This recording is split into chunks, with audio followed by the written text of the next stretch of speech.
시청자 여러분 안녕하십니까? BOE 모닝뉴스 시작합니다. 도널드 트럼프 대통령이 자신이 대통령이 되지 않았다면 북한과 전쟁을 하고 있을 것이며 자신은 북한의 김정은 위원장과 좋은 관계를 맺고 있다고 다시 강조했습니다.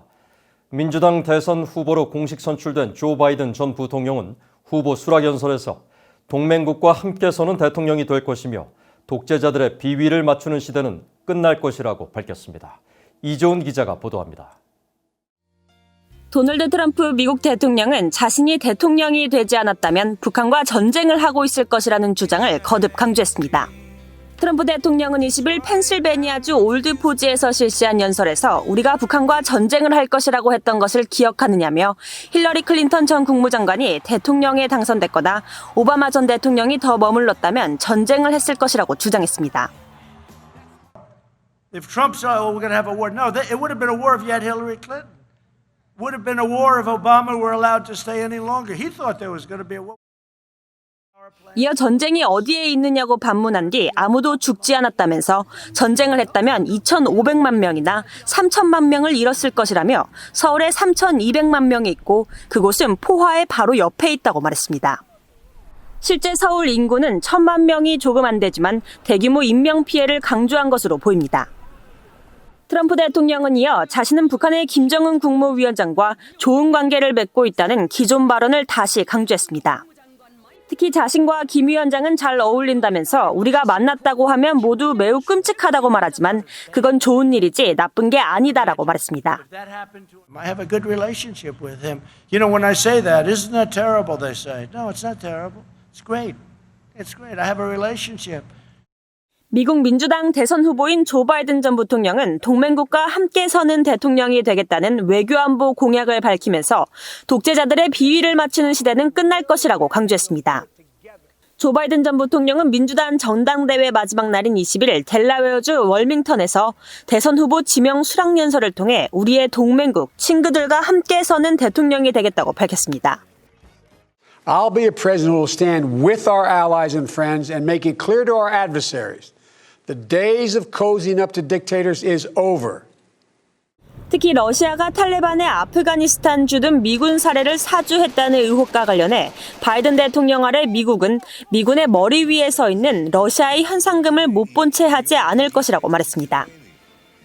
또 트럼프 대통령을 겨냥해 독재자의 비위를 맞추며 증오와 분열의 불씨를 부채질하고 있다고 주장했습니다. The president who takes no responsibility, refuses to lead, blames others, cozies up to dictators and fans the flames of hate and division. 미국 민주당의 전당대회는 바이든 전 부통령의 대선 후보 수락연설을 끝으로 나흘 일정이 마무리됐습니다. 도널드 트럼프 대통령을 후보로 공식 지명하는 공화당의 전당대회는 오는 24일부터 나흘간 열립니다. BOE 뉴스 이조은입니다. 북한 김정은 위원장이 최근 노동당 전원회의에서 경제정책 실패를 사실상 인정한 가운데 당 고위 간부들이 실패의 책임이 자신들에게 있다며 공개적으로 반성하는 모습을 보이고 있습니다. 한국 내 전문가들은 당 간부들이 최고 책임자의 부담을 대신 떠안으려는 행동과 정권의 위기관리 차원에서 민심을 달래기 위한 적극적인 형태의 선전 정치로 분석하고 있습니다. 서울에서 정찬배 기자입니다. 북한은 지난 19일 열린 당 전원회의 결정서에서 계획됐던 국가 경제의 장성 목표들이 심히 미진되고 인민 생활이 뚜렷하게 향상되지 못하는 결과가 빚어졌다며 최근의 경제정책 실패를 사실상 인정했습니다. 이러자 노동당 고위 간부들은 21일 노동당 기관지 노동신문 1면에 일제히 당 전원회의와 관련한 기고문을 통해 최근 경제 실패의 원인이 자신들에게 있다고 밝혔습니다. 장길용 내각화학공업상은 경제발전 5개년 전략을 수행하는 데 있어 경제발전의 기둥을 이루는 화학공업 부문이 재구실을 다하지 못한 원인은 자신들이 전략적 안목과 계획성 없이 추진한 데 따른 것이라고 반성했습니다. 북한 3대 제철소 중 하나인 김책제철연합기업소 김광남 지배인도 최근 나라 경제 전반이 제대로 펴지지 못하고 있는 것은 김책제철소에 큰 책임이 있다고 토론했으며 최근 홍수피해를 입은 황해북도 박창호 도당위원장도 김정은 위원장의 연설을 듣고 마음속 가책을 금할 수 없었다고 말하는 등 당 간부들이 줄줄이 공개적인 반성에 나섰습니다. 한국 전문가들은 이 같은 당 간부들의 공개적인 반성은 결국 최고 책임자인 김정은 위원장의 책임을 자신들이 대신 떠안으려는 행동인 것으로 분석하고 있습니다. 사실상 지금 북한의 경제 개발이 실패했다라는 것을 북한이 공식적으로 인정한 상황에서 김정은의 그런 책임으로 돌아가면 안 됩니다. 그렇기 때문에 당 간부들이 스스로가 나서서 자신들의 책임이다라고 지금 얘기를 하고 있는 것이고요. 또 경제정책 실패를 인정하면서도 그 원인을 대북 제재와 신종 코로나 바이러스, 잇따른 홍수 피해 등 외부적 요인 탓으로 돌리려는 의도라는 분석도 나옵니다. 일종의 실패의 합리화라고 볼 수가 있을 것 같습니다. 북한이 경제 계획이 있었고 그거에 대한 목표를 달성하려는 노력을 많이 했는데 외부적 불가피한 상황 때문에 목표에 미달했다. 이렇게 해서 정책의 실패를 합리화하고 있습니다. 한국 정부 산하 국책연구기관인 통일연구원 홍민 북한연구실장은 북한 간부들의 이런 행동은 정권의 위기관리 차원에서 민심을 달래기 위한 적극적인 형태의 선전정치로 풀이했습니다. 삼중고가 겹친 초유의 상황에서 통신수단의 발달로 정보 통제도 여의치 않은 상황이기 때문에 주민들의 동요를 막기 위한 실질적인 대책이 필요하다는 것입니다.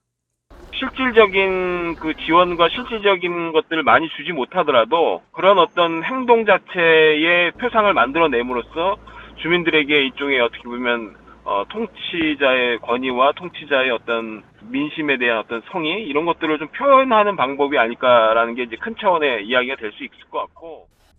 이런 가운데 한국 국가정보원은 지난 20일 국회 정보위원회에서 김 위원장의 여동생 김여정 노동당 제1부부장이 국정 전반에 있어 위임 통치를 하고 있으며 후계 통치는 아니라고 보고했다고 여야 의원들이 밝혔습니다. 국정원은 또 경제 분야는 박봉주 부위원장과 김덕훈 내각 총리가, 군사 분야는 최부일 당 군정지도부 부장과 리병철 당 중앙군사위 부위원장이 각각 권한을 위임받았다고 보고한 것으로 전해졌습니다. 하지만 북한과 같은 이른바 유일영도 체제에서 위임 통치는 사실상 불가능하다는 게 전문가들의 일반적인 시각입니다. 단순한 책임 분담용 권한 위임은 한계가 있기 때문입니다. 서울에서 VOA 뉴스 정찬배입니다. 미국 내 사이버 안보를 담당하는 사이버 안보 기반시설 안보국이 보잉사 등 미국 방산업체를 대상으로 한 북한 정권의 비언정 멀웨어, 즉 악성 소프트웨어 활동을 포착했다고 밝혔습니다. 미국 내 전문가는 미국 정부가 북한을 특정한 점에 주목하면서 이들의 목적이 해당 업체들에서 첨단 군사 정보를 탈취하는 것이었을 수 있다고 분석했습니다. 김시영 기자입니다. 미국 국토안보부 산하 사이버안보 기반시설안보국 C사는 19일 북한 정부가 블라인딩 캔이라는 이름의 원격 접속 방식의 악성 소프트웨어인 변종 멀웨어를 사용한 것을 발견했다고 밝혔습니다. C사는 이날 공개한 멀웨어 분석 보고서를 통해 이같이 밝히고, 이번 분석은 사이버안보 기반시설 안보국과 미국 연방수사국 FBI의 공조로 이루어졌다고 설명했습니다. FBI는 특히 이번 공격이 북한 해커 집단 히든 코브라에 의해 이루어졌으며 우회 서버를 이용하는 방식으로 표적 전산망에 대한 접속을 유지해왔을 가능성을 높게 본다고 밝혔습니다.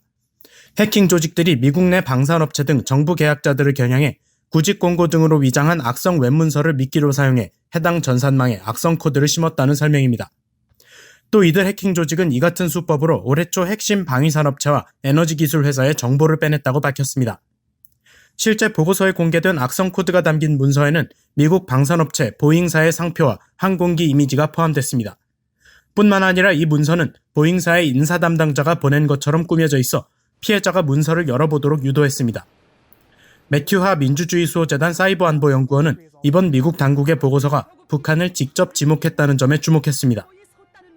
In the recent weeks, there have been a lot of private cybersecurity companies such as McAfee and ClearSky reporting on various attacks going on these specific targets worldwide. But this it entirely shows the U.S. government is attributing these attacks to the North Korean regime. 매튜하 연구원은 또 이번 보고서의 핵심 내용으로 북한이 원격 접속 트로얀 방식을 계속해서 쓰고 있다는 점을 지적했습니다. 오래전부터 이 같은 원격 방식을 사용해온 북한이 이번에 미국 항공 방산업체를 해킹해 한국과 미국의 공군력 등을 파악하려 한 것일 수 있다는 설명입니다. 앞서 미국 육군부가 최근 발간한 국방보고서는 북한 전자정보전 역량 중 하나로 6,000명 규모의 사이버 부대를 언급한 바 있습니다. 그러면서 정찰총국 산하 사이버전 지도국에 소속된 정보 탈취 전문 해커들이 한국의 전쟁 계획 등 군사 정보를 탈취할 가능성을 제기했습니다. 이번 북한 머레오 포착과 관련해 미국 사이버사령부는 사이버안보 담당 부처 간 긴밀한 협조를 통해 해외로부터의 사이버 위협에 대응한 지속적 개입을 사령부 차원에서 이어오고 있다고 밝혔습니다. VOA 뉴스 김시영입니다. 북한이 올해 상반기 러시아에서 수입한 의료용품 규모가 지난해 같은 기간에 비해 2배 가까이 증가한 것으로 나타났습니다.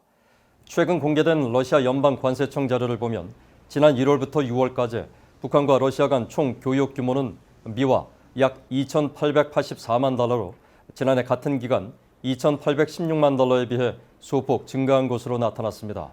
특히 의료용품을 159만 달러어치 수입해 전년 같은 기간에 85만 달러에 비해 90%가 증가했습니다. 또 지난 4월부터 6월까지 북한이 러시아로부터 수입한 곡물류도 884만 달러로 2분기 전체 수입액 1,826만 달러의 절반가량을 차지하며 가장 많은 것으로 나타났습니다. 반면 올해 상반기 동안 북한이 러시아에 수출한 규모는 17만 달러를 기록해 지난해 상반기 93만 달러에 비해 80% 이상 감소한 것으로 나타났습니다. 특히 신종 코로나 바이러스에 따라 국경 봉쇄가 본격적으로 시작된 4월에서 6월 사이 수출 규모는 1월에서 3월 사이에 비해 96% 감소한 것으로 파악됐습니다.